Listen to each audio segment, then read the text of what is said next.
Today we need to talk some Alabama Crimson Tide recruiting because not only is the Crimson Tide featured in a 5-star offensive tackles, 5 official visits, but they also received a crystal ball prediction in their favor for one of their top cornerback targets in the nation, and we have got to get into it. But before we do, as always, y'all know the drill. I want to hear from y'all. Hop down to the comments, give me a Y for yes or an N for no. Do you believe that the Alabama Crimson Tide are able to land a 5-star offensive lineman this year? And let me know who you think that would be or who you would like it to be. And if you're new to the channel, be sure to subscribe and hit that bell notification because I do constant college football content and you don't want to miss any of it. And if you enjoy the content, be sure to like and comment down below because those interactions are really big. But with all that being said and out the way, we need to talk about these two prospects, and this isn't going to be a long video, but I did think it was necessary for us to really talk about it, and I was very interested in talking about it.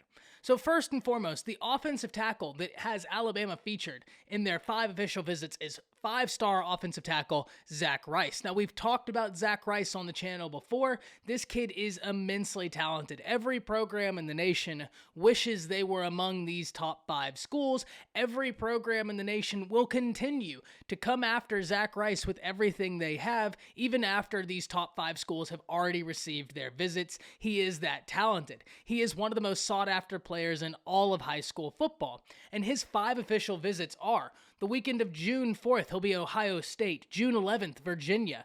June 17th to the 19th, North Carolina. June 23rd to the 25th, Alabama. And finally ending it on June 27th with Notre Dame. Now, these were the top 5 schools we talked about the last time we had talked about Zach Rice out of Virginia, so no surprise there. But the interesting thing about Zach Rice, and before we move on to one of the Tide's top cornerback targets, is when he's talking about each of these programs. At Ohio State, him and Coach Studrowa have a very, very tight relationship. He's very cool with him. At Virginia, he's had family go to Virginia. He's from the state of Virginia. He's very active with the Virginia program. He's been to a lot of games as a fan capacity. His grandfather is very involved in the University of Virginia. North Carolina is the team he grew up a fan of. He went to multiple North Carolina games growing up as a kid. He grew up just around the corner from North Carolina. Not only that, he's called Mac Brown the GOAT of college football.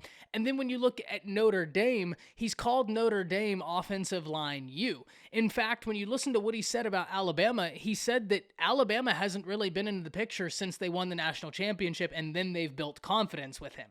So because of that, if I had to guess, I don't think that Alabama ends up with Zach Rice, but it is important to note that Doug Marrone and staff have been making good splashes in recruiting, and not just Doug Marrone, it's just he's the new offensive line coach, and he has been a bit more positively received than I think some people were expecting. Now, that still has to pan out, that still has to translate into actually signing kids, but from what kids have talked about on the trail, and for whatever that's worth, he's at least made positive impressions, and that's good. And so Alabama is in this, and it's good that they're one of the 5 official visits. It's going to be very interesting to see how much ground they're able to make up in this process, because Alabama has every pitch in the world to be able to try and get Zach Rice on campus, but this is going to be a really interesting one. But moving forward to Earl Little Jr., one of the Tide's top cornerback targets in the class of 2022. A crystal ball was just put in favor of the Alabama Crimson Tide for the incredibly talented cornerback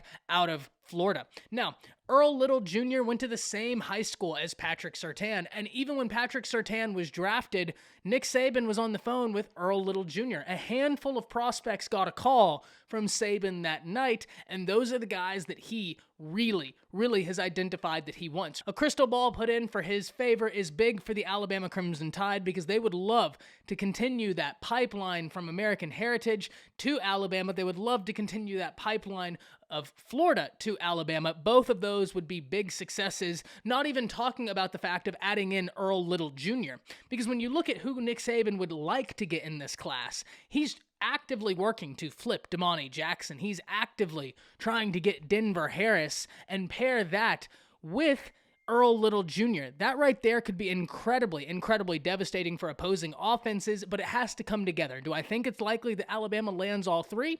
Maybe not. That would be very tough, but I think that Alabama is in a good position with all of them, and because of that, this is the Alabama Crimson Tide. This is Nick Saban. We never count them out, and I think that if you're a Crimson Tide fan specifically, you have to feel very, very good about where you sit with Earl Little Jr., because I think that he could be an Alabama Crimson Tide commit. I really think that the Crimson Tide staff are making good headway with him. It's going to be interesting to see how he warms up to Jay Valai during the process, but at the end of the day, the Crimson Tide have Nick Saban, and that's the ultimate catalyst in these processes, because he still is going to be able to be the end-all be-all in these pitches, because whoever else can pitch, oh, we have this DB coach, whoever's recruiting Earl Little Jr. gets to say, yeah, but you get to learn from Saban, and that might be the checkmate. So this is going to be very interesting to see, both on the front of Zach Rice and on the front of Earl Little Jr.